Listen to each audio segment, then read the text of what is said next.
What's up mga idol? Famous New Zealand player, grabe ang sinabi kay Scotty. Pero bago mo sana ipagpatuloy ang panonood mo, ay huwag mong kalimutan na mag-subscribe bilang suporta sa aking YouTube channel. Maraming salamat idol.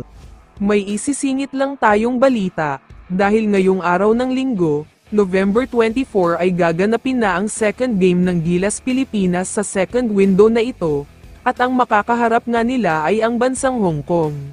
Malaki ang nakasalalay dito, kapag nanalo sila ay sigurado na ang pwesto para sa FIBA Asia Cup, kaya naman hindi daw magpapakampante ang Gilas Pilipinas, kahit medyo mahina ang makakalaban nila na Hong Kong. Samantala, pag-usapan na natin ngayon ang controversial player ng New Zealand na si Corey Webster.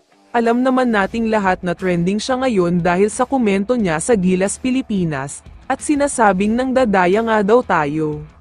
Lahat talaga ng mga Filipino fans ay sobrang galit na galit sa kanya, ang iba pa nga ay halos isumpa na siya dahil sa mga sinabi niya, parang pinagmukha kasi niya tayong mahina at nananalo lang tayo dahil sa pangdaraya.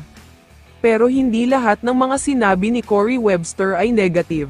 Dahil ngayon lang ay may mga bago siyang sinabi tungkol sa Gilas Pilipinas at kay Scotty Thompson na siguradong sasaya talaga ang lahat ng mga fans.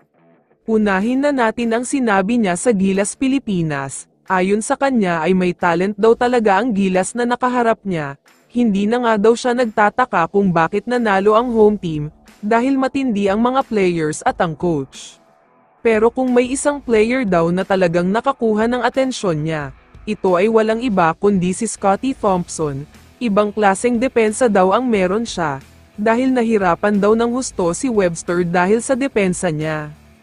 Pero hindi lang daw depensa ang napansin niya kay Scotty, dahil ang pinaka napansin daw niya sa laro ni Scotty ay ang hustle plays. Nakakagulat daw dahil bigla lang siyang roamy rebound, parang may magnet nga daw ang kamay niya sa bola.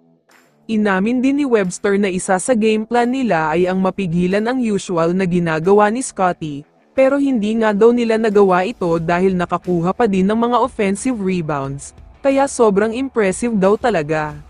One of the best player nga daw ng Gilas Pilipinas si Scotty, pinaghalong hustle plays, offense and defense, kaya naman swerte daw talaga ang national team ng Pilipinas, dahil may Scotty Thompson sila na ibang klase talaga ang laro. Kaya naman kung ikaw ang tatanungin idol, ano ang masasabi mo sa balitang ito? I-comment mo naman ang sagot mo sa tanong na ito. So dito na nagtatapos ang video na ito. Maraming salamat sa pagsuporta at panonood mga idol. Ingat at bye-bye.